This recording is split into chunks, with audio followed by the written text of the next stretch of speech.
Welcome to the Blooming League of Original Podcasts.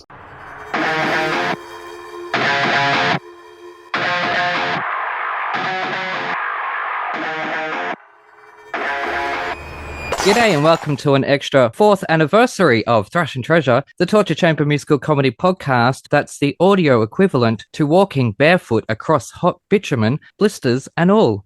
And speaking of hot bitch, I'm Aaron, and I'm joined as usual by my sidekick minion who does all my evil bidding for me because I'm far too lazy. It's Spencer the Broadway spy. How you going? Going great, Aaron. Really excited for today. Yep, me too. I'm wearing my fanciest shirt. But who wore it best, me or this tissue box? What? Brilliant. Anyways, I still need to catch my breath. All right. Oh, God, I apologize in advance, and I may need to ADR this. Okay. Oh, no, I don't need to count that, do I? Anyways, guess what? What? We have not one, not two, but 1,000 legendary divas on the Drew Barrymore show today. Isn't that just the most? But with all these divas here, who is going to help this planet Earth? So let's explore and unpack Dora's talking backpack for a packed lunch, because it's up to me, it's up to you to save the whales. So let's blow our holes. Horns, as we bounce from belugas to bugles, then herald an angel in by candidly parading this queen's reign through her glorious career, where our favourite woman made us go, whoa man, Jesus Christ, superstar is born. And we know we're in divine company when even beluga whales are singing her praises. And helping me, myself, and everyone else sign, seal, and deliver a huge Aussie "G'day, Dolly," along with a possible dream, direct to the life of a party of one. And I don't mean Tony and Tina's wedding party. Tony, of course it must be him. Malpractice makes perfect, after all. So while we await our rent application pending, the world has gone mad, causing the rise and fall of Little Voice and the epic rise of this marvelous wonderette in the imitation game, where this empress's impressive emphasis on impressions impressed impresarios at first impressions and imputed her imprint with impassioned diva moments impacting stages and screens from Oklahoma to the deep dark depths of forbidden Broadway, then into the West End to visit the Wizard of Oz. So please help this Aussian welcome into our torture bubble a good witch who already done had curses, so it's purses versus cause hers verses were herded on Drag Race All Stars and UK versus the world. So come all ye divas and go Joseph, go crazy for this gorgeous goat of many voices who's got a gaggle of grand dames in tow from Carol Channing, Liza, and even Paris. Yeah, that's hard. they'll say Norma's back at last. On the Muppet Show with our very special guest, Christina Bianco! Yay! Oh my dear. Absolutely unbelievable. I didn't think my resume could actually be that great. And you pulled out some shows that I definitely forgot that I did. So that's very impressive. What an introduction. Thank you. I thought you were in Hamilton for a little bit there with some of those couplets. Yeah, that was really good. It was really, really good. You nailed it. You did it. And that's all we have today, everyone. That's all. We've killed him. Yeah, but anyways, how you going? I'm great. This is wonderful. Thank you so much. I'm so happy to be chatting with you. Yeah, I'm so thrilled to have you on. I tried to get you on when you were doing Little Voice. Yeah. Now you got to go through me. Go through me, and we made it happen. Finally, at long last. I did, and thank you to Diane, of course. Yes, shout out to Diane Pilkington. Yes. Who we love. Yes, we do. On and off stage. She's absolutely marvelous. But anyways, it is about you today. And you were in Australia earlier this year. I was. Sorry I missed it. We didn't know each other then, so I wasn't invited. No. I was going to say it was one of those trips where I actually was trying so hard to see people and that I wanted to, visit again and to meet some new people. And again, even though I was there about 3 weeks, it felt like it was absolutely nothing at all. Next time I go, I'm going to have to take 3 months out of my life and just stay there. Yeah. And just explore too, not just do gigs. No, that's it. Yeah, it is. It took me 36 days or something to go right around the country on the ocean. Oh, yeah. But did you pick up many boganisms? And how many spiders did you see? Okay, so because I was staying in a lot of hotels, they're not too spider-filled. But I can tell you that when I was in Melbourne, previously, not this trip, staying at someone's home, I had that morning bathroom scare when I was like, what is this big dark shadow? And oh my God, and you're half awake and you don't know what and I definitely uttered the words, I've never seen a spider that big. And then I don't think I ever went to the bathroom in that house again. I think I was like, excuse me. And like when the next time I was out in public at a restaurant or something. Yeah, scarred for life. I'm not made for it. I do love Australia, but I'm a city gal. And so the big cockroaches I'm used to, but big spiders like that. Ooh. And I live in London now. And I got to say, some of these spiders are quite large and scary here. The slugs definitely take the big bite for me, the slugs, because I freak out. So I don't know. Maybe I'll be tough next time I go back to Australia, having dealt with the slugs of Great Britain. We'll see. This is riveting conversation. I know. I'm sorry. I'll wrap it up about the slug issues, but yeah, it's been a challenging time for me, traipsing around the world and moving across an ocean, and all I really am talking about is slugs. We're going to end this part of this episode now. But this whole myth about spiders underneath the toilet seat in Australia is not a myth. It is true, unfortunately. Yeah. I tell you that. And also snakes love to make their way up drain pipes into the toilets. Yeah, don't say that to me. I'm never going to go back to Australia. So, Nope. yeah. Anyways, I'm arachnophobic. We are going to move on. Did you pick up many boganisms? Like Struth, Elsa? I did not, but I do know of them. And the only thing I could possibly say is that, and you can let me know if I'm applying the use of the word bogan or concept bogan correctly here.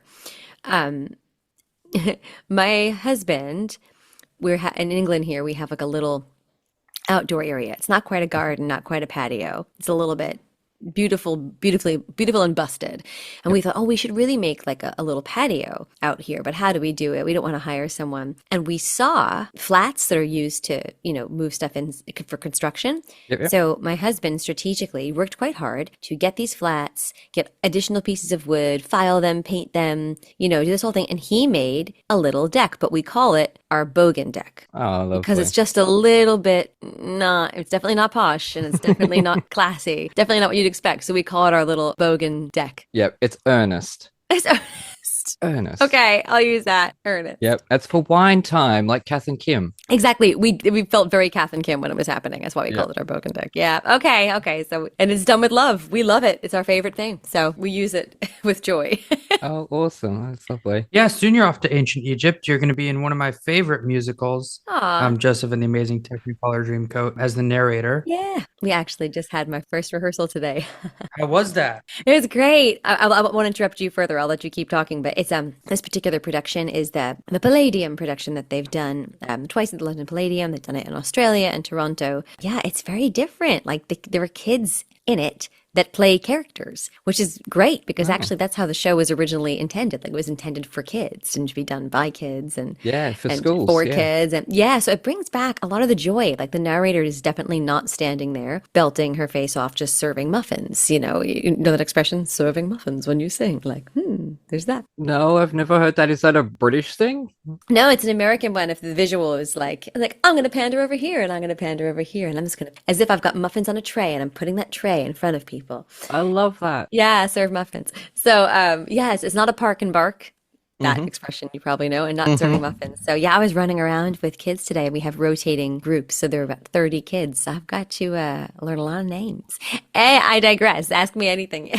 Yeah, I mean, I grew up seeing Joseph a ton. I love that show so much. Saw it Marriott Theater in Lincolnshire, bunch as a kid. I've been hoping for a revival now here for many years. It looked like that Toronto production might almost have gotten here, but yeah, I've heard this. It's never going to happen. Then all the bad Cinderella stuff happened. Yeah. And Andrew was like, nope, I don't need to lose any more money here. Well, he's not losing it now with Sunset Boulevard and the next one's to come. So he's doing just fine. Yeah, and Jellicle Ball, too, looks like it's going to make its way. Yeah, he's doing just fine. He's all his pieces are being revisited and, in some ways modernized and changed. And that's exciting. That's exciting about It's extremely about exciting. I saw Cats. I haven't seen Sunset yet.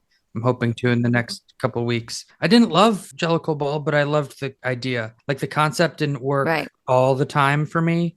Like it worked like 70% of the time. But when it worked, it really worked. But also for me, when it didn't work, it really didn't work. Interesting. Yeah. But I love that show. And Joseph is my favorite of all of his shows. I'm hoping eventually we get something here. Oh, Yeah, it's a shame. I know there are lots of reasons, and I'm of course not privy to them, but there are lots of reasons apparently why Joseph has not come back to Broadway, and other Weber shows have. So I'm very grateful that I get to do this, for the man himself, for Rugs, the Really Useful group. They call it for Really Useful, and for his big producing partner now, Michael Harrison. It's a really, really awesome thing to get to be in a quote unquote official production of a show that I grew up listening to. And there are so many versions of it, it's so special. So I know that even though our version is a little bit different, not as wacky as the crazy version that I did in Chicago in 2018, this version is a little bit different. In fact, part of me feels like it has more heart than so many of the other productions because the kids are such a big part of it. And they're not just singing in a choir, and they're not just a little walk-on role. They really get to be in the mix, and I get to have a blast. So I'm so grateful. I'm exhausted already, but I'm very, very grateful. Just wait till you get to that mega mix. Yeah. I know. Now, is your accommodation booked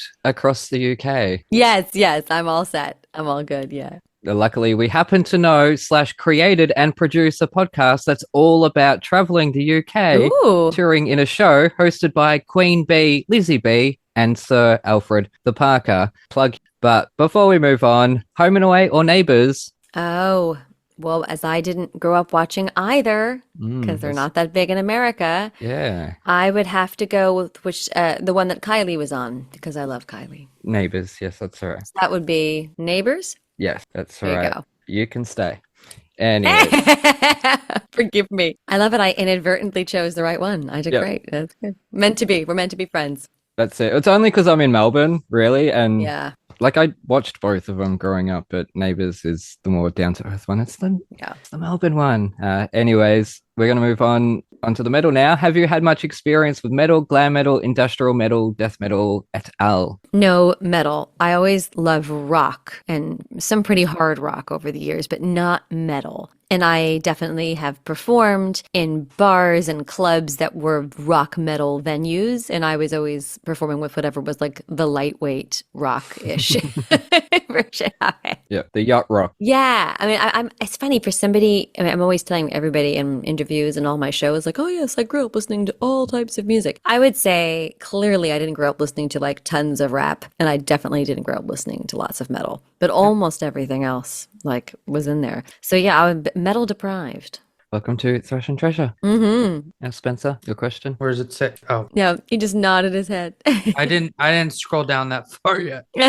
So if you could pick your ultimate most over the top rock star writer, what would you put? Oh, in I it? love this question because I was thinking about it, and it's like my mind went to all these little tiny baby things that I always want, and it's like, no, over the top. It has to be over the top. Yeah, so crazy. Yes, I think that, well, obviously I need to be flown to and from the venue. Like helicopter on the roof situation. Yeah. Getting in and out of those buildings. It's just such a nightmare when you arrive in a city and the hotels and the traffic. Oh, just fly me there, first of all. So flown everywhere. And a lot of the dressing rooms have absolutely, like, even though they have all the stuff you'd need, like power outlets and steamer and all that stuff. Oh my God, they never have good lighting. They have these crazy new efficient lights that look terrible. So I want old school. It sounds like it's not a crazy thing, but I want every freaking mirror in all the dressing rooms for everybody to have the old school. If you can screw in a bulb and make it that nice old one that's terrible for the universe, that's how we all need to look. It's the best. It's so efficient. I'm notorious for going into a dressing room or a hotel and being in the bathroom, trying to put on my makeup and holding up another makeup mirror to do it, like by the adjacent window or something. So they need to sort the lighting for me. Mm-hmm. And in a very, I would say, fake Streisand way, because they say Streisand did this, but she actually didn't. But we love the rumor.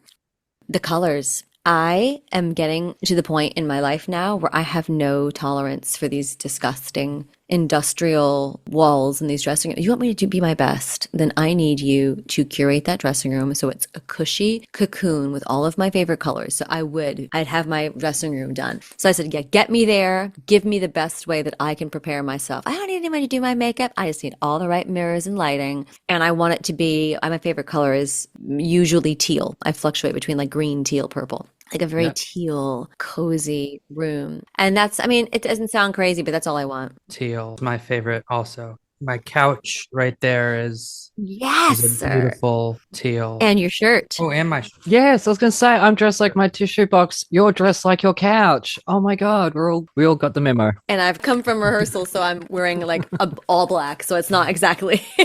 I'm usually for doing a show all about color. I'm definitely not giving it that right now. The last thing that I was going to say, which is I think an awesome request, and you're going to laugh at me, is that I don't love flowers, right? They die, they give you flowers, you can't take them home. But my favorite smell in the world is basil, or basil, if you want to say it like that. So I also want fresh basil in the dressing room. Like potpourri, but basil. Like bouquets. Yeah, like bouquets of basil. Wow, that is extravagance. Yeah, I mean, I went on a whole food thing before. I was like, oh my God, I'm going to bring in a chef. I was like, no, you're not. You don't really eat before a show. What do you really want? I was like, comforts that make you not stressed. So that's what I would like. Yep. Well, you're seeing more and more a lot of Broadway actors get their rooms renovated by like interior designers for these like short runs that they're I wouldn't like do it. gorgeous.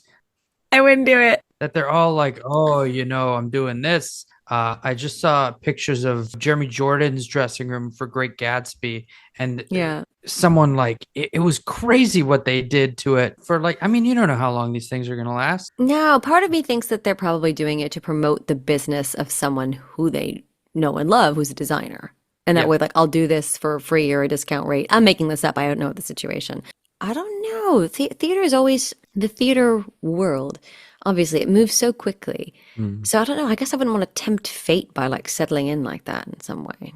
I don't know. I'm not very superstitious, but I wouldn't put up my own wallpaper in the dressing room. Let's put it that way. They finally announced George Clooney the dates for his Broadway debut, and I know those tickets are going to be hundreds of dollars. I mean, they're charging $800 to see Denzel do Shakespeare. I mean, Hugh Jackman tickets were $1,000. Yeah, that's true. And they all sold out.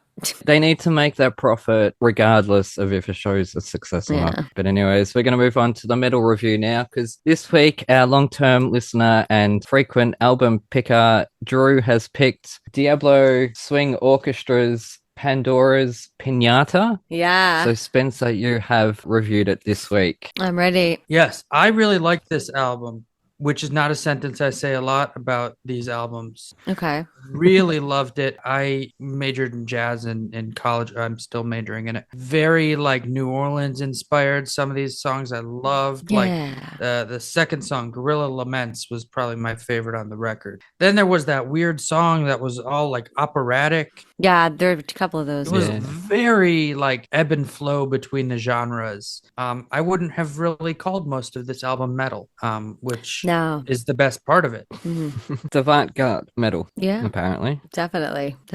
I'm waiting. I was like, oh, I don't want to interrupt because I agree with everything you've just said. Yeah. I interrupt him all the time. I don't mean to, but yeah. Anyways, so you really liked it? What'd you give it out of 5? I'll give it I think this will be my first 5 out of 5. Wow. Like I would listen to it again. I'm probably not going to, but I would. Wow. See, that's the thing with me. When you want to give something, when you have to number it like 1 to 5, it's like, well, do I want to listen to it again? Yeah. And I can't, and I'm not allowed to pick certain songs. I have to pick the album. So it's hard. I don't know. Here's the thing. I was so pleasantly surprised to see the word swing orchestra because I love swing, anything, any genre that includes any sort of swing and melds it with a different, but I love it. And orchestra, I already went, okay, well, that's going to be a lot of different musicians. So before I played the album, I just looked up Diablo Swing Orchestra. And from the first pictures I saw, I was like, yes, this looks like a great group of musicians. And it definitely doesn't sound like it's going to be metal. So the only negative thing about that is that I think I got my hopes up too much that would be less metallic and less noisy at certain points, because I would say I loved probably about 40% of this album. And then there were other tracks where I was like, oh, this is cool. Oh, this is, oh no. Oh, now it's too much. And then it went on for 6 or 8 minutes. And I think that that's too much unless you really have a good reason. And so I also know this album was not made for me and these songs weren't made for me. So for me, I was so impressed by the arrangements and the orchestrations and the musicality of it, and particularly the use of so many different instruments. I mean, give me a violin, give me a fiddle any day of the week. And then this vocalist who would just come in and do opera with the strings and like true string. It was just absolutely so cool. It reminded me more of a Cirque du Soleil album, like in songs. I had that exact Cirque du Soleil thought. Yeah, then I realized that the songs that I liked on it were the ones that sound like they were out of musicals. Because for Gorilla Laments here, the first thing I wrote was, sounds like it's out of a musical. I want to see an ice dancing team skate to this. And so it's no surprise that those are the ones that I really loved. And what's the one I was like, I turned this off? Oh, Black Box Messiah. I was like, I wanted it to be a Brian Setzer song, and it wasn't. And I didn't really like the weird light vocal on it. And I was like, I can't skip. It made me anxious. It made me so anxious. I was like, I'm going to skip this track. So I skipped it. My favorites were all in a row. Exit Strategy of a Wrecking Ball, which is an excellent title. This syncopation was so cool and unique. The drums, the guitar, and a lot of the album is a female voice, and that male vocal I really, really loved. That's a situation in which where the length of the song was just perfect. It gave me the cool lower string B section. It was just so cool. And then the next song, the Aurora, was this, but yes, which I almost never say, yes, opera vocal. And that's the one where I said very Cirque du Soleil. And then Mass Rapture, different vibe. The different vibes back to back. It's very jarring. I mean, I know that this album got a lot of good press and everybody really liked it, but I can imagine it'd be such a hard pitch because it doesn't sit in one place for very long. Yeah. So I'm sure I'm not the only person that likes certain tracks on the album, but not others. I love the 8 and 9, the Honey Trap Aftermath. Again, hysterical. I said, what normal song is this? It was like, to me, it sounded like it was, this is so specific, but it sounded like it was off of the Christina Aguilera album Back to Basics on the circus side. It was like more Aguilera Jamiroquai for me. So that was probably, maybe it was my favorite track on the album, the Honey Trap Aftermath. And then they lost me. I did not, the last two, I was like, I'm out. So I loved so much of it, but I didn't love all of it. And I know it's my own edge. I don't have it. I don't have the edge that appreciates the quote unquote noisy or stressful sections. Like I felt like I needed a Valium, which I don't take, but I was like, I would go in search of one because I'm getting very anxious listening to this. So because of that, I have to give it, like, I was debating. I was like, but I really liked a lot of it. So do I give it a 4 or a 3? And I don't know. I feel bad because I really enjoyed so much of it. But if you can't listen to the album again, you can only listen to like a quarter of it, then maybe I have to give it a 3. Yeah. Is that too harsh? No, it's thinking you're going to give it a 2, so. No, not a 2, not a 2. The parts that I loved so much, and I so appreciated the musicality and how it was just so unique. That always gets extra points for me. It was crazy. And we've done a lot of different types of metal. Some of the instruments in there are violin, viola, double bass, horns, timpani, flute, mandolin, clarinet. So there's a mix here. Yeah. Plus trumpet, trombone, drums. Obviously, and cello. Yeah, I quite really liked this. I didn't like Aurora, to be honest, because it was. Oh, you didn't? It was No. It was too Cirque du Soleil. I Right? agree It with almost you. didn't fit the album. No, it didn't fit the album at all. But I thought what let it down actually was it wasn't quite heavy enough. I thought it could have been a little bit more, because there was those metal elements there and you heard them come through in the music, but none of the singing was really. That's what I found very surprising, considering it's a Swedish metal band. I was like, well, if it's not always in the instrumentation, then it has to be in the vocal. And it wasn't in the vocal, or at least not my idea of what metal voices typically sound like, which is limited knowledge, but it's been pretty consistent from what I've heard. So yeah, I mean, again, I feel like your criticism is sort of like my criticism, which is just, it didn't know what it was. Yeah. But it's not their first album, so maybe, I think that they were probably trying to do some different things. Obviously, every time you make an album, you want to experiment and change and push the envelope, and maybe that's what they were doing with this album. Yeah. I actually have a really interesting backstory, which I printed off one of the record company's websites. I'll skim through it. Wow, how old a person of you. Oh, shush up. I love a printer. I love a I mean, printer. so do I, but I have to make the joke. It's not too late for military school brat. Okay, so the Diablo Swing Orchestra dates back to 1501 in Sweden, where history tells the tale of an orchestra that played like no other, with music so seductive and divine that the ensemble overwhelmed audiences all over the country. People from all social classes took them into their hearts. Now, as the century went on, criticism against the royal crown and dictatorship and stuff like that had intensified. So bands like this, that were seen as not good, obviously, because they're fighting against the man. Yeah. The church witnessed how their influence over people decreased, how their influence, like how the church's influence had people decreased, and began to depict the orchestra as treacherous, saying their intentions were anything but righteous. So they sort of banned them right? So there's a whole story of this, the Devil's Orchestra. It goes on to say, Stockholm 2003, by mere accident, two of the original orchestra descendants meet in a music shop and begin to discuss music. It later shows that they both have received a strange letter from some ancient relative containing instructions on how to reunite the Devil's Orchestra. They both become very excited, and through some genealogy, they manage to find all of the remaining successors in a period of 3 months. So I love it. It's all obviously a load of shit, but it's this wonderful backstory to the band that the whole thing, it's quite long. Well, that's cool. As you can see, but on Wikipedia, on their band's website, there is mention of it, but you can link to for listeners at home, you can link to the archived website from Candlelight Records. Yeah, so I thought this was really fun. The singer Anna Louise Logland, I believe her name is, she quit the band a couple of years later, but before their next album, I believe, to pursue her opera career. So that makes sense. And now they're not as operatic, apparently. So we will cover them again eventually. Yeah. They are avant-garde very much. They're weird and they're wacky, and yeah, I had some Spanish influence. I guess that's a New Orleans influence there. Oh yeah, I took some specific notes about the songs, and I had references to what it reminded me of, and none of them are the same. You know, they're all over the place. Yeah. I remember listening to the song, with the best title ever, Kevlar Sweethearts. That's hysterical. And I said it sounded like it was from the musical Hadestown when I was listening to it. I was like, that's such a weird thing to expect on a metal album, but that's what I thought. I'll give that to you. I'll give you that Hadestown reference. Yeah, no, I really like this. I really loved the last song, though it went for 8 minutes. Yeah, good for you. That one did not hit me. Yeah. No, I really like that. The first two were, I agree, could have been in a musical. They were very fun. The voodoo, yeah, very much in a swing band with that. I wanted to put on my suspenders and tuck my shirt in and go skanking around the place. It didn't really pinpoint a sound, so there was no through line to this album, so I couldn't see it as that was the thing that didn't necessarily feel like a musical to me, was that there wasn't that like one sound. Even like SpongeBob is a great example of it. That musical, because it's all different composers who wrote all the different songs, but it's one sound. Right. This wasn't that for me, even though it was the same composers. You know, it felt very disjointed at moments. Yeah, I gave myself like a little summary of what I thought. And I said, really interesting, but as we've established, like a little too stressful for me, a little too. And I put, it was like an intense movie soundtrack, but without the necessary through line to keep me interested. Yeah.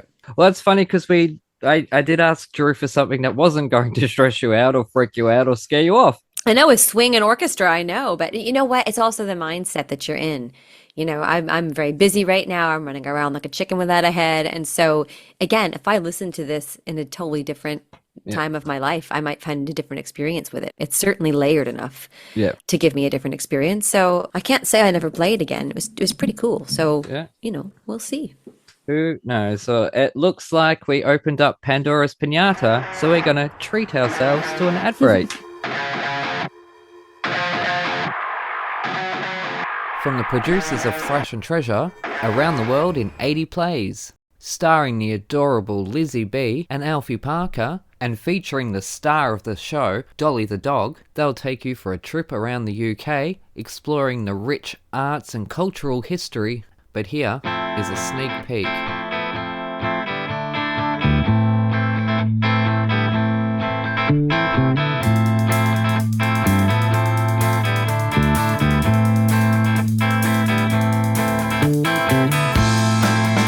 Long time no see.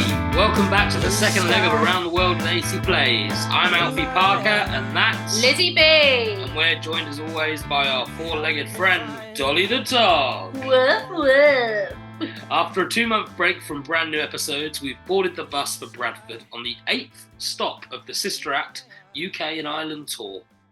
Lots of Bradford love. Lots of Bradford loving. Now, moving on to the tour. This week we've been performing in the Alhambra, as I said, and I believe this is Lizzie's moment to shine, to give us an insight. Are you going to yawn all the way through it this week? Yeah, well, last episode I was yawning a lot. This week, I don't think I'll yawn. Are you going to interrupt me throughout? Maybe. Maybe not. Maybe. Let's see how it goes. If anything really shocks me and I'm like, whoa, then maybe I'll exclaim. Oh, I can't wait.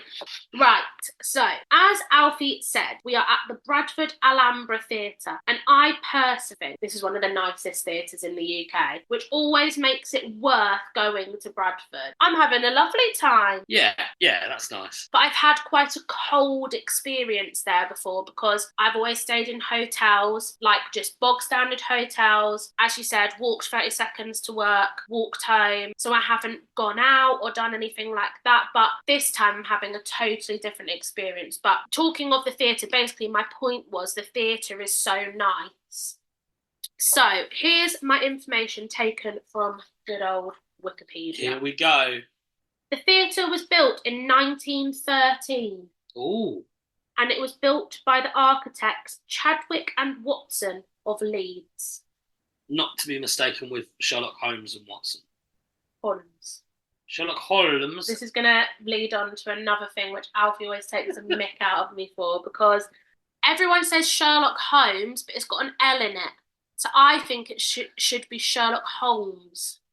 No, you think it should be Sherlock Holmes. That's not what I say. That is what you say. I say Holmes. No, you say Holmes. Sherlock Holmes. Sherlock Holmes. Sherlock Holmes.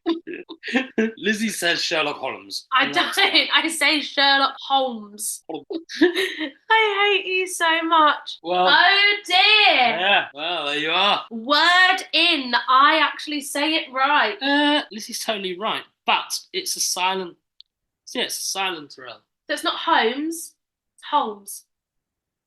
It's a silent L, isn't it? No. It's not silent. Might be. Sherlock Holmes. Moving swiftly on. It was opened by theatre impresario Francis Laidler. And before you ask... Riddler. Right, sorry, carry on. I actually don't even know why I bother. No, I'm Are you taking any of this in? Who was it opened by? Francis Laidler. Right, before you've asked, I haven't researched him any further, but if anyone would like to... Yeah, who is he then? A theatre impresario. They said that about me. Theatre extraordinaire. Shout out to Jeremy Seckham, my OG theatre extraordinaire. If anyone knows how you become a theatre extraordinaire, please let us know. I think I'm on track. I think I could. Of course you are, dear. Right, more facts for you. The large domed turrets are iconic in the Bradford skyline, and they actually are. Yeah, they are. So fair play. It's got 1,400 seats. Is that it? Oh, sorry. No, it sucks because it feels so much bigger. That's what she said. Yeah, there we are. It does seem a lot big. Do you get what I mean? Yeah. You do. All right, 1,400 seats. Start behind the Bradford Alhambra. Call me the Alhambra. Here's a cool fact. It was the main location, like the set on the film The Dresser, 1983. They remake that? Yeah. No, it was a play. It's been a play recently, but the film with what's he called? Mooney. Alfred Mooney. Is that his name? Daddy Warbuck. Oh, I don't know. Do a quick Google. Talk amongst yourselves. Frederick Mooney. Alfred. Albert Mooney. Albert Mooney. That's him, isn't it?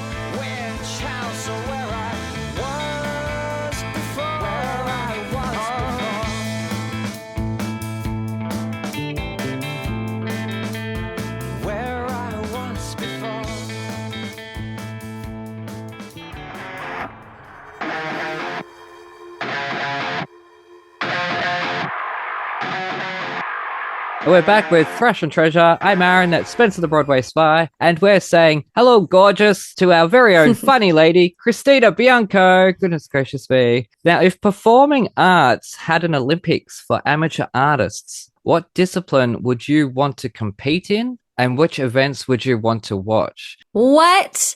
This is crazy.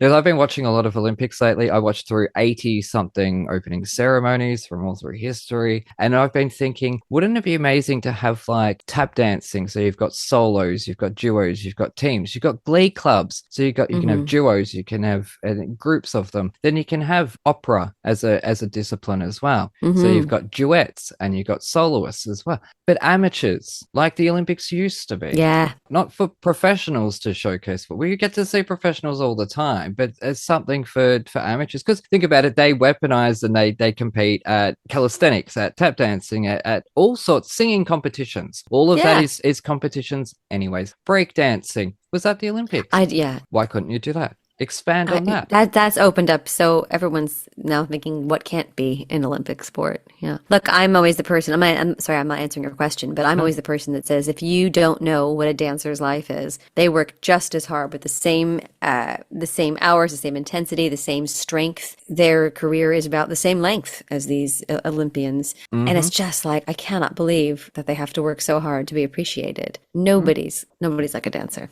Nobody. Yep. So yeah, I'm on board. But I actually now have forgotten your question. What would you want to compete in? Like your chosen discipline to compete in? Like what do you think you're going to get gold? And what events would you want to watch people competing in? And you too, Spencer, because this is a brand new question. Oh, well, I guess the obvious answer for me would be I don't want to just use the word impressions, but like how many different voices can you do? It doesn't have to be an impression because I do lots of character voices and, for cartoons and TV shows and commercials and stuff like that. So yeah, it'd be voices. It'd be a variety of voices. Is it a small little helium voice like Kristen Chenoweth? Or is it like a little kid that's kind of maybe that's a boy, I don't know. Or is it Bernadette Peters? So the many different ways you can use your voice. I think I would do pretty well in that one. I think I would probably compete at that one too. Or yeah, probably that. But like poetry slam. Oh, I would fail at that. Circus, like juggling, and think of all this stuff that. Yeah, sorry, I'm getting excited. My brain's popping with ideas. Juggler. I would love to see jugglers because I know some of the most talented people I know are jugglers and clowns in the true sense of the word. And what they can do is unbelievable. And they can juggle while also on a tightrope. And you're just like, what? I don't understand. Yep. So yeah, I think that I also think the juggler is underrated. Yeah, there we go. Well, I never did a tightrope, but I did do stilts. So anyway, juggling while on stilts, Bunju. Spencer, you'd be drummer, I'm guessing. You'd compete at drumming. Yeah, I haven't played in a while though. I'm playing my next show that I can't talk about, but yeah, probably that. Also, I think a great competition that all artists can relate to is telling your friend who's in a play that wasn't good how much you liked them in it. I think we all have this skill. Diplomacy? Yeah. I think that's brilliant. You looked like you were having so much fun up there. Yep. Yeah, I love the lighting design. Wow. What a show. Where do you get your ideas from? We've got all of these just ready to go, locked and loaded. Yep. We see through them, people. Don't you worry. Now, Spencer, you got a question here about the UK that I wrote. Then we're going to move on. I disagree with the rudeness of this question. Oh, I'm half British, so I'm going to ask it. What's drawn you to the UK? The weather or the food? Well, the food is absolutely fantastic, particularly in London now. Yeah, that's what I was going to say. The food has changed completely from what it used to be. It's an absolute melting pot. Basically, the best of Europe is all just come here. Yep. And so you have every single cuisine that is absolutely phenomenal. Yeah, and you have the real people making them. So I love it. The food, it's really changed here. And I haven't even been to some of the really, really fancy, like, Michelin star places. And oh, yeah, man, the food's great. And I'll tell you what else I love about the food. I'm telling you, Australians will understand because you have a similar situation where eggs and chicken, like you don't mess around. Like you've just got them and they're fresh and they're good. In America, when I crack an egg open, it is yellow. It is anemic. And here, in England, I crack an egg and it is orange and beautiful and it tastes good. I'm telling you, because of the regulations in America, I guess the Food and Drug Administration just allows anything to go on. And here, because it's a smaller country, but also because your regulations are more strict, I find the food that I buy in a grocery store here to be better. And it translates to the fast food. Like if there's fast food at a rest stop, if you're driving in the States, it's like a McDonald's, a Subway, and a pizza place. Greg's. And then, but I don't see Greg's, they give that option. But have you been to a Leon or a Wasabi or the M&S where you can make all your own, make a sandwich and make a salad, and I can stay on my autoimmune eating plan? I'm telling you, it's fantastic. I eat much better here than I did in the States. I did not move here for the weather. I'm leaving that question alone. When I was in London in March, I have celiac disease, and the gluten-free stuff in That's it. England is much easier there. Much easier. People are actually competent about it. It's so great. That's it. And they always give you a menu or an iPad with the allergens list, and it's accurate. It's really good. So I love that. And the only thing I'll say about the weather is, no, it does get frustrating because it is, even when it isn't as cold, how to put it this way, in the UK, it often feels colder than it is because of the dampness. Yep. So sometimes I'm looking out my, the weather going, oh yeah, it's not so bad outside. And then I go out there and it feels 10 degrees colder. That's annoying. But coming from New York, where in the summer I have to literally swim and push through the humidity. And let me tell you, the smells that go along with that are not very good in most places as well. And then in the winter when it's so cold and icy and snowy, to not have to deal with those extremes here is actually fine. I always say, as long as the UK stays mild, then I can handle it. So yeah, they've got me. Yep. Oh, wonderful. Well, pantomimes are huge in the UK. Yeah. So are you going to do one? Because you will destroy as an evil queen. Oh, evil queen, fairy godmother. I'm ready for it. I would love to do a panto. No disrespect. You have already played so many nice characters, and you yourself are so beautiful and gorgeous and sweet. I want to see you really sink your teeth into an evil character and terrify the children. That's what I want. Well, I'm gonna tell you a little factoid here. When I first auditioned for The Wizard of Oz, they were building this production that was going to be at the Palladium, and they were going to be doing it where I did it first, at the Leicester Curve. And they said, just submit. Would you like to be in, just submit to audition? I said, what part? And they went, oh, whatever part you feel. I was like, wow, that's a new thing. And I submitted for The Witch. I was on the road with Little Voice, and I had a friend hold a camera on a ladder, and make sure, and I wore all black, and I sang an evil song. And then they said, we'd love to call Christina back for Glinda the Good Witch. And I was like, did they watch my tape? But they had something different in mind, and they knew that they wanted to bring me in for Glinda. But I did try. I wanted to be the Wicked Witch. So I've got it. I'm ready. I'm prepared now. I've been nice too many times. Yes, I wanted to see you really sort of play something real evil. Gotta go get your Elphaba on. Nah, that's never gonna happen. Wicked's never gonna happen for me. First it was the height thing, and now I'm too old, so it's okay. I'm happily not upset by it. It's just not meant to be. You'd be a great Madame Morrible. Oh yeah, that could happen if they want Madame Morrible to be the same height as Buck. I mean, that casting age range that they're doing for Madame Morrible is crazy. Yeah. I mean, right now it's Donna McKechnie, who's in her late 70s. I know people in their 40s have done it. Mm-hmm. Yeah. Great couple of years there. Yeah. Never say never. That's never it. say never. Nice little paycheck for a few months. Anyways, we're going to move on to the musical now. And this week, I've chosen Funny Girl. So I'm going to quickly read through my review. And to be honest, I'm not entirely satisfied with my review this week. I have to say, it's a big deal. The Broadway original cast recording is not the recording or any of the music of Funny Girl that most people know. Everybody knows the movie. So even my opinion of this cast album is very different than you might expect. Oh, okay. Oh, well, there we go. I don't feel too bad, maybe. I don't know. When we first decided to do Funny Girl, it was only with the knowledge of the two most famous songs, People and Don't Rain on My Parade. Given I still have yet to see a Barbra Streisand movie. Oh my God. I know. So I kicked off the overture and knew Spencer would be happy. As am I. The best overtures should feel like you're on a train to the story. A Bifrost or Rainbow Bridge, if you will. And whilst I'm familiar with the name Fanny Bryce, I look forward to finding out the ins and outs of her long career. People, don't rain on my parade. Firstly, I always love the word theater. And whilst Jules Stein's music is lively and well crafted, the lyrics do feel a little weak. As we learn, Fanny isn't pretty by conventional standards. She somehow catches a break and soon becomes a comedic sensation. Oh, I get the title. In the meantime, she meets a man, falls in love, and it's here the meat of the story sadly wanes. Whilst Mr. Armstein has his dark side, a gambling addiction that threatens their marriage financially, None of this drama feels played out in the music, unlike Steins's beloved hit Gypsy, which opened only a few years prior. Sadly, the comparisons here are there in several areas, one being the big showstopper which ends Act 1, Don't Rain on My Parade, repeated again later as an epiphanous break-free moment. Now think of Rose's turn, and it shows how Funny Girl should have taken that final moment and drawn something more dramatic. Her marriage is over. Well, her first marriage, and she still has her life ahead of her. Because I did watch a pro shot. 2 minutes simply wasn't enough of a payoff. Sure, we fall in love with Fanny, but that's it. I found myself indifferent at the end, and without that final moment, allowing that superb performance to do anything more than just belt. So did I enjoy it? Yeah, I guess. But it focused too much on the romance and not enough on the Fanny. 3.5 stars.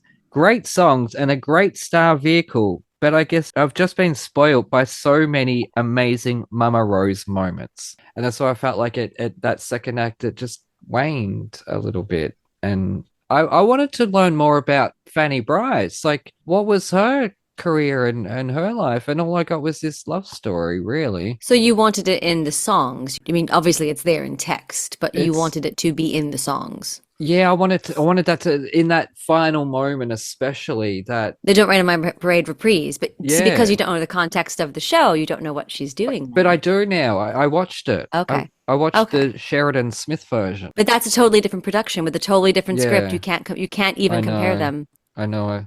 I didn't know that, though. No, forgive me. That production is a totally separate thing.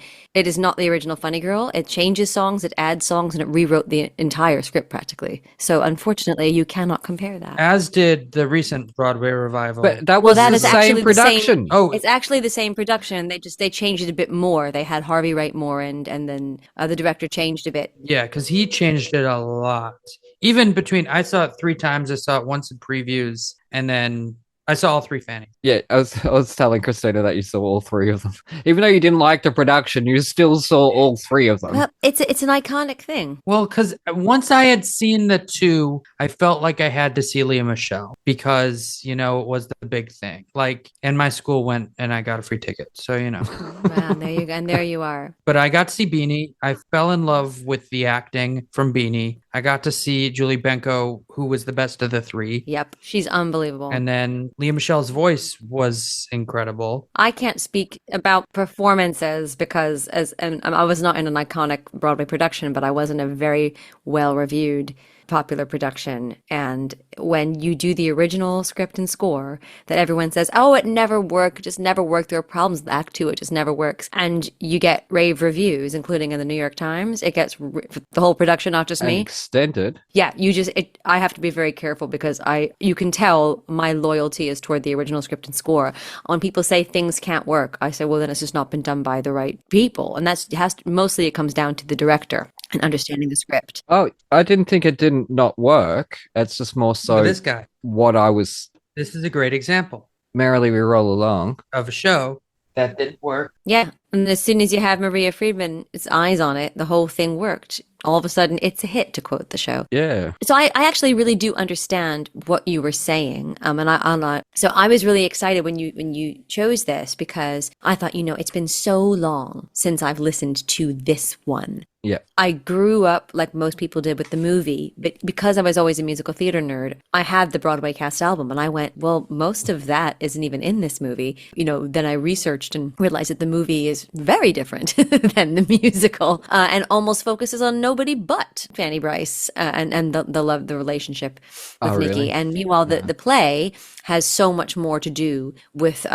other people in her life. I mean, obviously, it's mostly about Fanny and Nick, but there's a really interesting thing that very few productions try to showcase, but it is in the script that there is a love triangle. Oh, with Eddie. Yeah, with Eddie. And a lot of productions make him like he's sort of like the gay dancer guy. A lot of them just make him kind of a short, funny sidekick, so there's no romance involved. And it's like there are tons of lines in the script where he's confessing his love for her. He asks her out and all this stuff. And why is he still there years later with the mom and the family?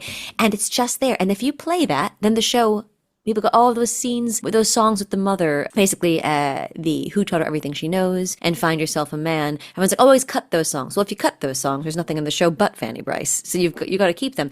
But you shouldn't have to cut them if they're done well and they actually, you care about those characters and their relationship. So I'm very spoiled in that I've seen and then been in productions that made those work. But listening to it on this, they come out of nowhere. Like you're saying, I do understand that you're like, well, how are these connected? The other thing is, because I'm a nerd, I can tell you, this cast recording was done before they set how they really did the songs in the show. For example, everything is slower by far, so much slower. It doesn't have the drive. Some of the orchestrations are different. But number 4, this is the iconic bit, the song Cornet Man, which is the first time she's performing. Eddie gives her chance to perform at this nightclub. And there's a whole long intro that's like 2 minutes of her like, well, I swept the shack. The whole big opening is not in any production of Funny Girl ever. It just starts with, the lady ain't been born, can't take the place of a heart. So they just cut that completely, but yet it's on the actual Broadway original cast recording. So there are lots of things here that changed. So I found a lot of the songs a little slow and a little indulgent, and there wasn't the drive. And I think that if the tempos were a little bit brighter, but also even not to knock the great Barbra Streisand, but Barbra Streisand was 21 years old, playing a character that was supposed to end the show around 32, 33 years old. And I don't know that she had even, when they recorded this, built up the experience playing it to know how she would do it. So I do think that this album is missing a lot of the stuff that she could bring later to it, and later in her run, but also in the movie, even though it's different. So I found myself very frustrated listening to this. And it was it was funny. I was like, oh my God, why? what is this? But then it was also refreshing because everyone only thinks of the movies. It was like, oh my God, this is how she first sang these songs. And it was really interesting for me. But I love the Don't Rain on My Parade reprise. I think it's a great way to end the show. I agree. I just think it could be more. It could be bigger, and it could just be that little bit more epiphanous. Well, because you're missing, there's a whole book scene right before it that gives you... Yeah, where they decide not to be married anymore. Yeah. I'll also tell you, it depends on, I've not seen Leah or anybody else do it, so I'm just going to say this. It depends on how the person is delivering it. You know, that's really what it is. Sheridan Smith is a absolutely, truly phenomenal actress. She is. And she can sing, but Fanny Bryce's role is not one that everyone thought immediately, oh yes, of course, the big Barbra Streisand voice, voiced role for Sheridan Smith. And the same thing with Beanie Feldstein, but clearly they wanted to bring something different to it. And that's so great to see someone do it in a unique, new way. And so it just depends. Everyone's going to have a very different opinion. The Don't Rain on My Parade reprise did not bother me on this, but I do sort of understand what you're saying. But I guess because I've done it, I know the emotional place. I don't think she needed a big number. I think she's had the whole show of big numbers, and this is just, I'm going to take charge and not feel sorry for myself. And I didn't feel it. Yeah, I didn't feel, and I think you're right there that she was only 21. Perhaps it's an experience thing. But then we've had young people have been able to draw that drama and that seasoned experience somehow. Because it's just in them. So I don't know, just I guess. And also from that time there's so many love stories, but also there was so many female driven comedies. They were very much the thing. They were vehicles for funny women, and it's an art form that's really, I think, well, would you agree that it's dying off, or it's died off, that they're just not making them anymore? I thought it had. And then I saw Sutton Foster do Once Upon a Mattress. But that was written a long time ago. You still have to go back to Once Upon a Mattress, though. Yes, you still have to go back. It's not being written anymore. Right. No. But you're seeing new versions of these shows. This is the best thing I've seen her in. She is perfect in it. It suits her. Another great overture, Aaron, to talk about that, my favorite thing in musical theater. I was so happy sitting through like a 5-minute overture at that show. Even I just saw Aladdin for the first time, and that has a great overture. Another dying art form that not a lot. I miss overtures. Yeah, I miss them overtures so much. Oh gosh. I'm so excited for Gypsy, for Audra, but also because there's a whole 5-minute overture that is one of the greatest overtures of all time. They say that one and Merrily. It's the two that everyone says. Yeah. Well, what did you think, having seen the very, very different script and scored revival 3 times? How did you feel listening to this? I agree with you. It was very slow. Yeah. I was so frustrated.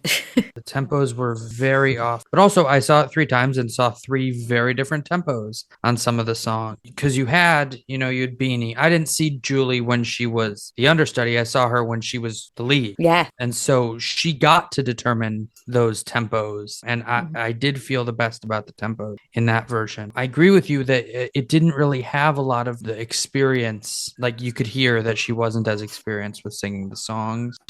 Yeah, I didn't love New York. New York. Yeah. I've never been there, so Interesting orchestrations. I don't know if they were different or whether it was just it's older and recording styles have changed. When you do a show and the actual estate gives you the score, it's funny that it's not what you're hearing on this original cast recording. They're just different. And how that all changes and how that's happened doesn't really matter. But yeah, it's why I was very surprised listening to this. Yep. Very surprised. Yeah, and I'm excited. We're starting to see some full orchestras coming back to the industry. I mean, Gypsy obviously has a very large, I think it's 18. I'm seeing Ragtime next weekend with a 27-piece orchestra at City Center. Oh, it's the best. And so, like, big orchestras are starting to hopefully come back into fashion. Sunset has one as well. It's the only thing that's really big about the show. Yeah.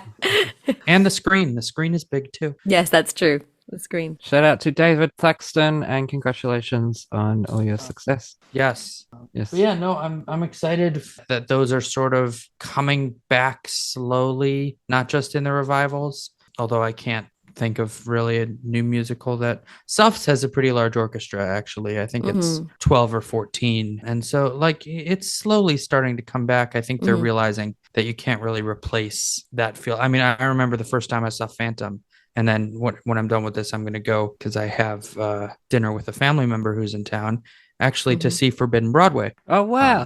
And this production is absolutely wonderful. I think it's some of the smartest. No, I saw it. Smartest it's lyrics great. Gerard has ever written. Yeah. You got 3 minutes and then you have to go. Spencer. Yeah. But yeah, no, the first time I saw Phantom, I won the lottery, and the lottery seats at the Majestic were the front row. And I got to hear that overture right there. I was right in front of the harpist. And it was one of the greatest musical experiences I've ever had because And you hate that show too. I don't love that show. But like getting to hear that orchestra play that music was glorious. It changes the It's experience. nothing like it. And when do you get a harpist? Yeah. I mean, The Notebook has a harpist. That's it. That's the only new musical that has a harp. And shout out to Erin Hill, the wonderful harpist who we've had on the show.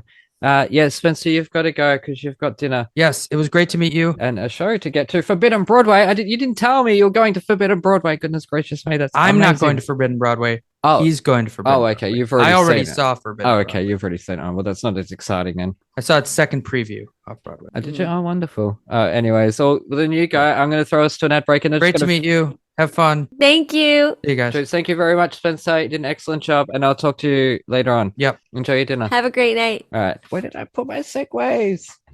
It looks like we are people who need an ad break.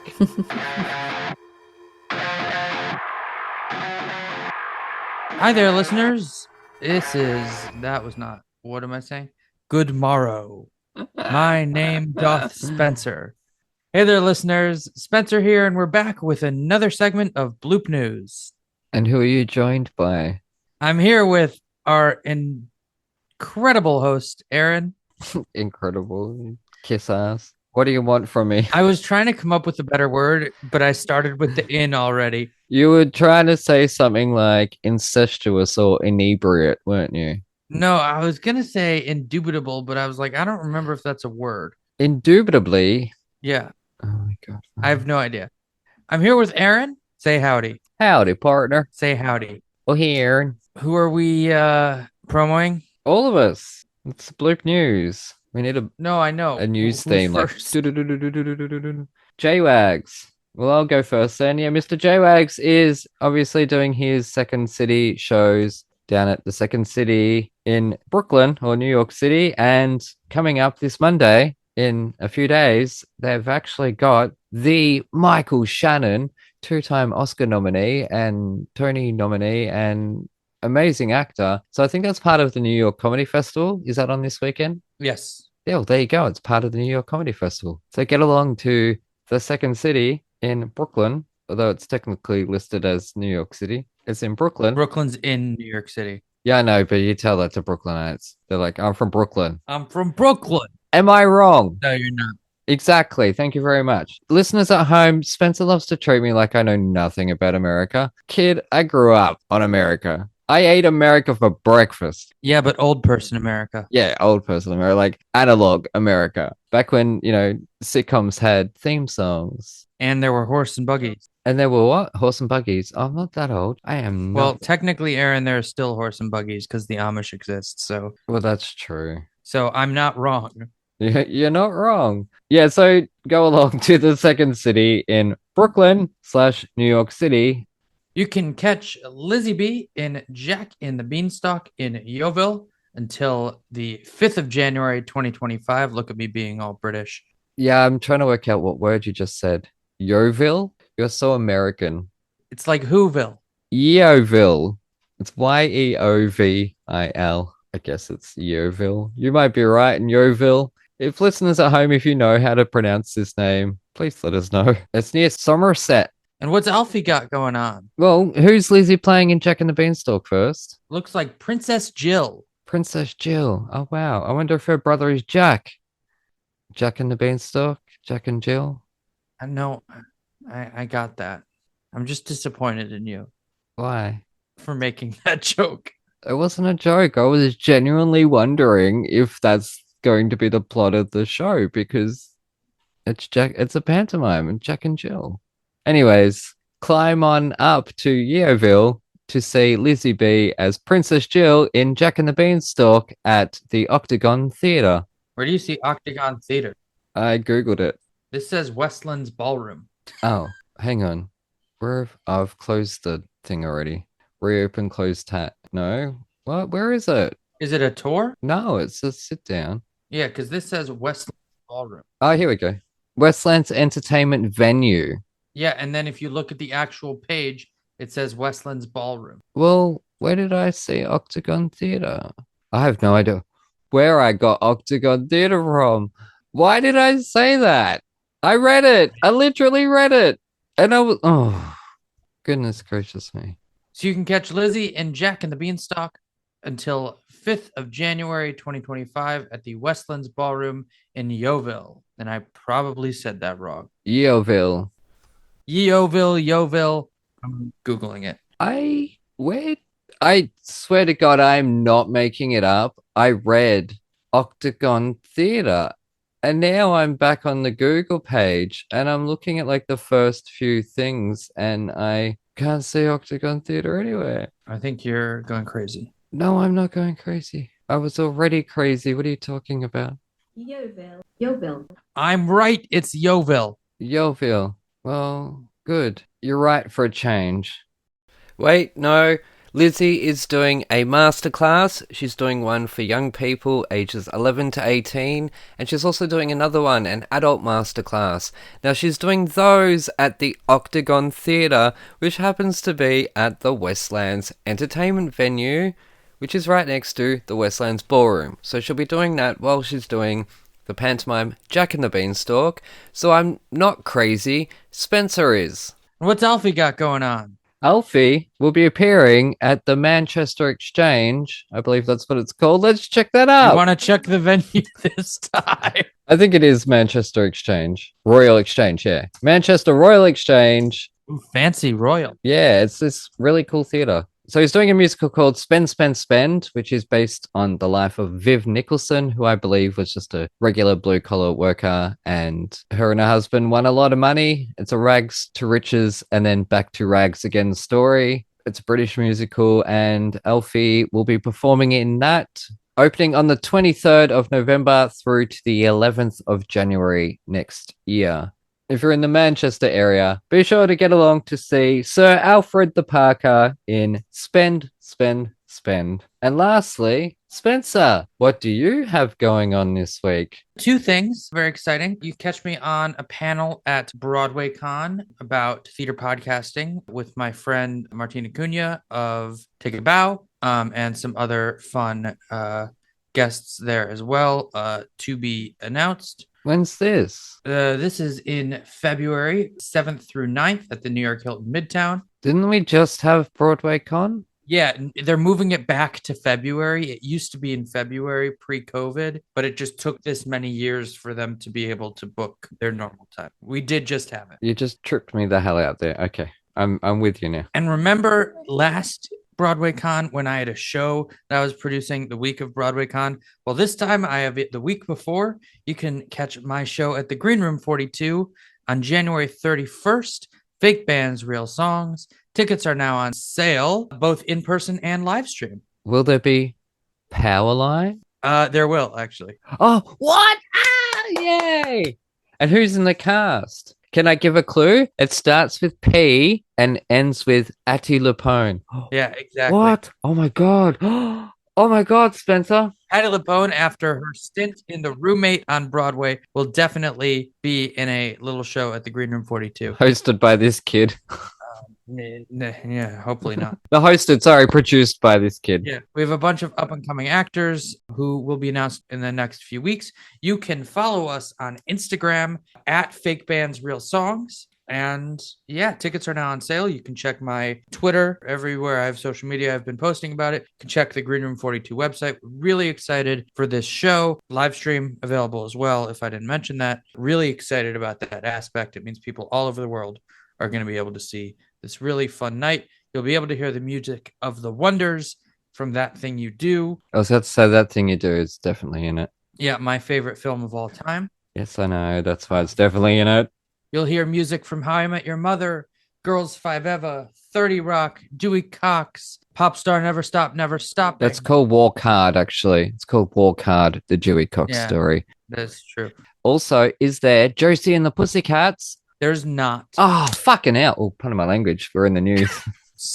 So the plan is to do multiple versions of this. Good. And so we're saving. Oh my god, I'm planning the next one. You can hear music from Phineas and Ferb, from Documentary Now, and some other fun hits in there as well. And of course, Mouse Rat. So gonna be a really, really fun night. Would love to see you there. Tickets are on sale now. Tickets are as low as $21 for the in-person tickets and $19 for the live stream tickets. That is a bargain, Spencer. Yes, it is. No, that's wonderful. I'm so proud. I really am again. And yeah, really excited about that. Thanks for listening to Bloop News. Back to the episode.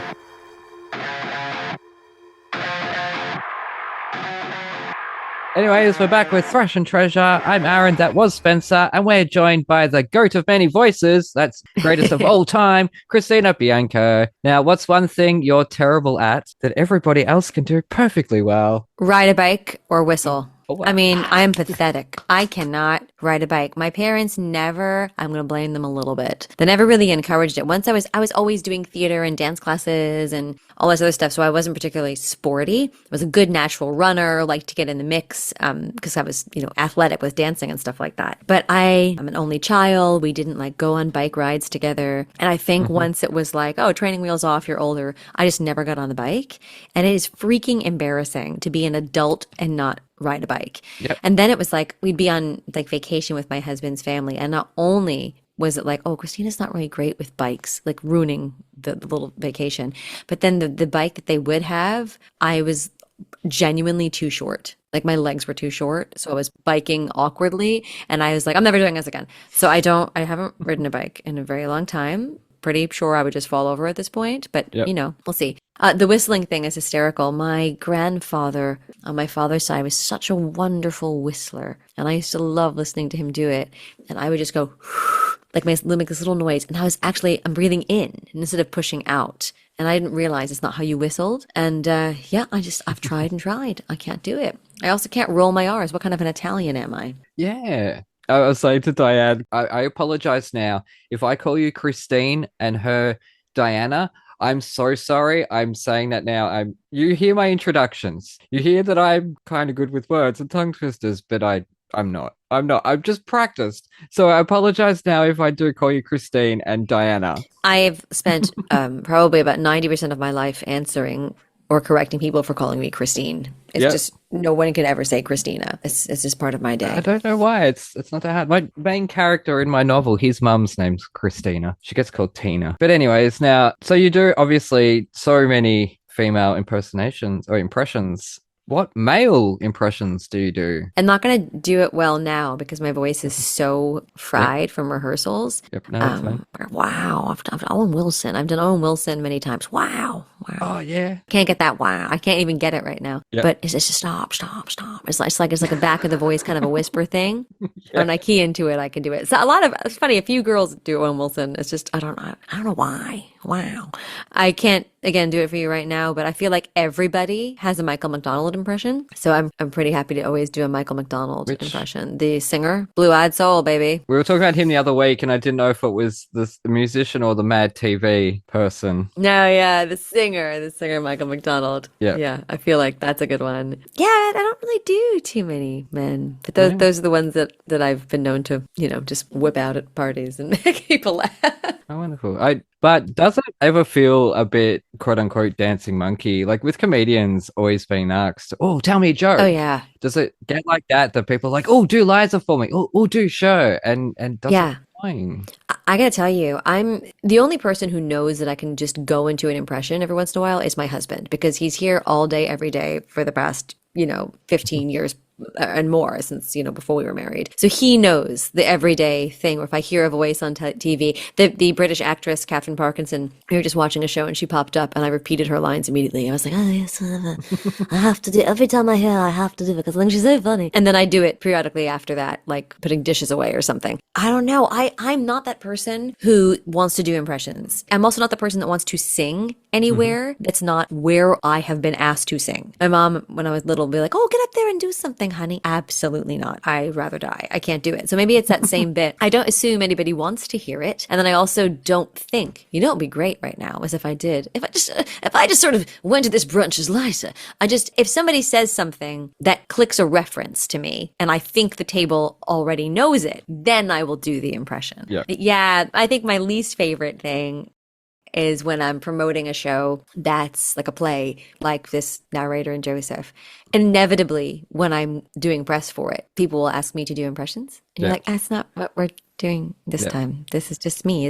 So it gets very frustrating, but I'm also very grateful because it is something that people still thankfully really enjoy. It's something that everybody can do. And I always say, like, don't bite the hand that feeds you. Like, I love doing impressions. So if I have to do a couple extra from time to time, I wasn't expecting. It's like, well, it's given me such an incredibly varied career and taken me so many places that I have to just assume that just being, quote unquote, just a singer or actor, which is such an awful way to put it, but doesn't get you. So I really can't put it down. Yeah. When you look at, say, like there was that girl recently that was very demure. Oh yeah, very mindful. Does it feel like society's turned into that episode of The Simpsons, I Didn't Do It, where they just wanted Bart to say, I didn't do it every bloody minute and they went crazy for it? Yeah.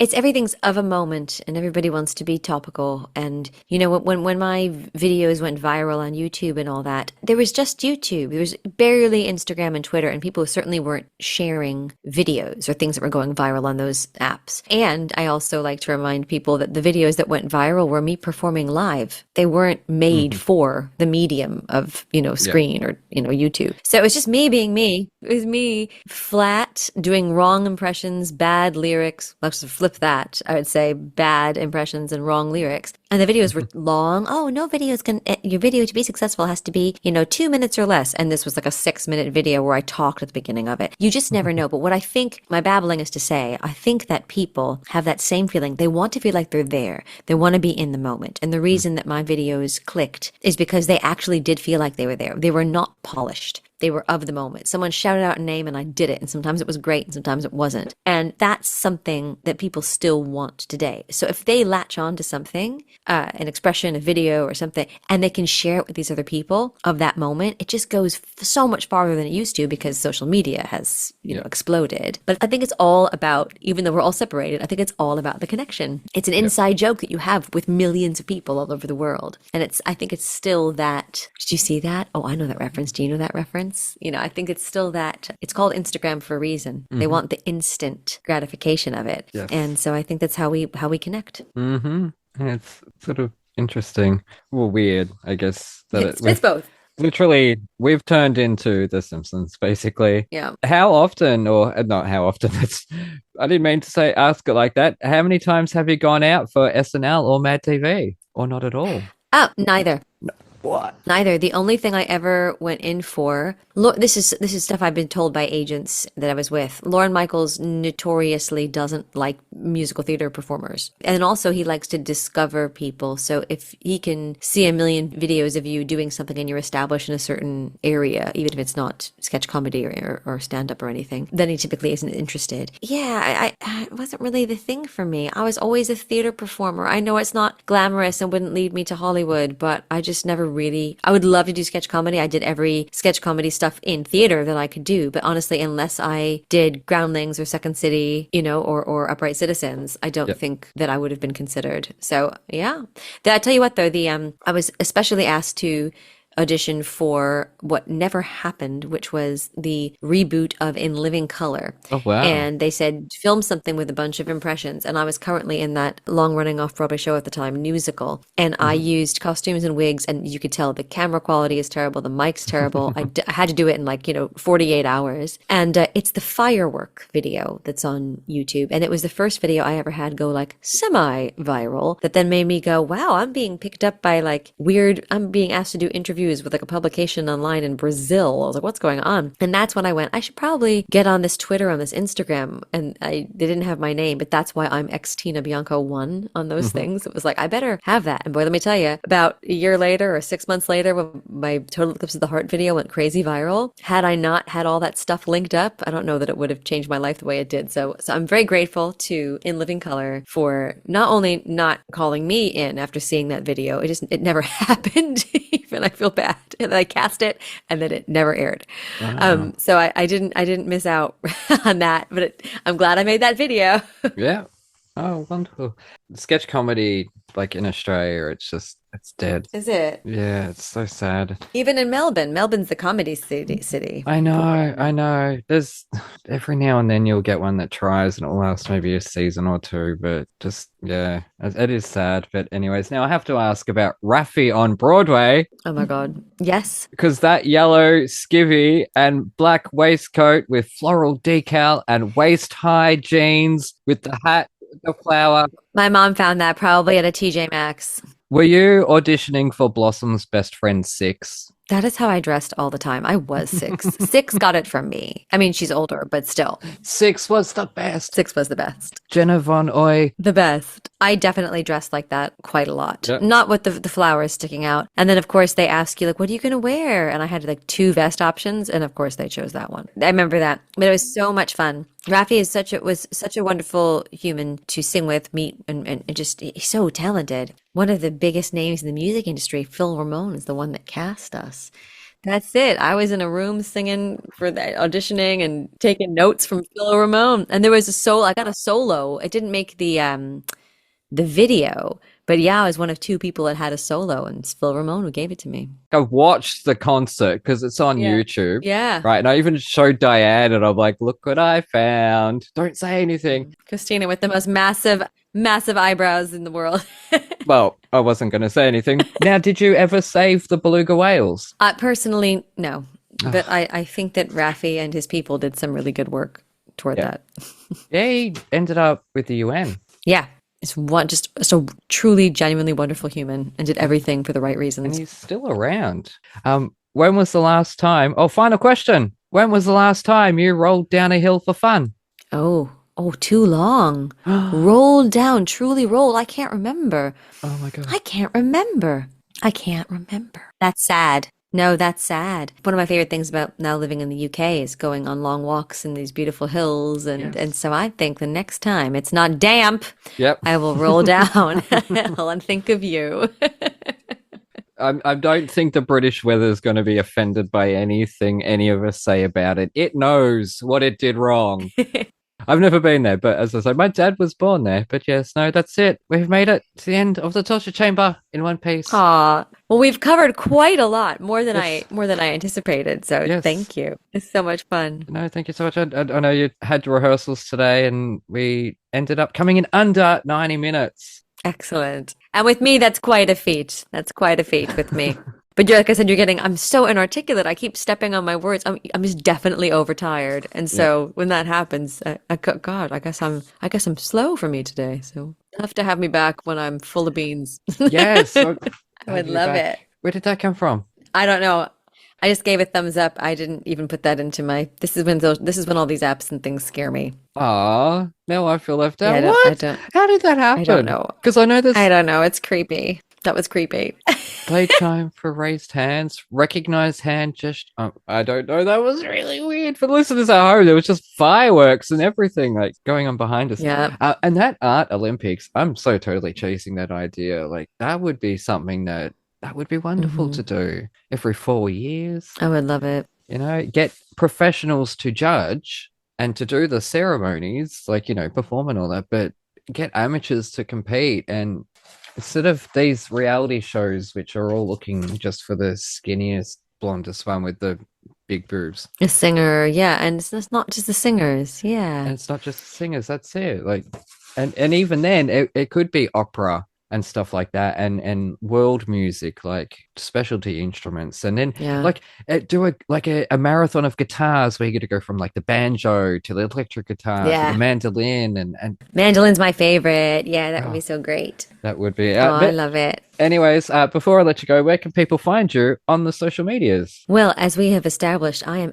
Tina Bianco 1 on Twitter. I still call it Twitter. Yeah, me too. And Instagram. Yep. And on TikTok, which I used to use a lot, and now I don't as much. But I am gonna get back there, kids, because I have got so much time coming up when I'm on this tour. So I'll be back making ridiculous things for TikTok. I am the Tina Bianco. Oh, the Tina Bianco. But basically, you can find anything you need to know about me or never wanted to know at ChristinaBianco.com. Not Christine Bianca, not Christiane Banaka, Christina Bianco. Yep. It's Christine with an A, not Christine with an E. There you go. That's it.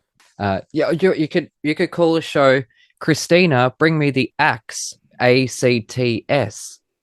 Oh, that's good. Thank you. If you ever need a pun, you come to me, all right? Clearly, I'm good for it. Brilliant. But yes, anyways, that's it from us. You take care, and we shall see you next time. Uru! Thank you so much.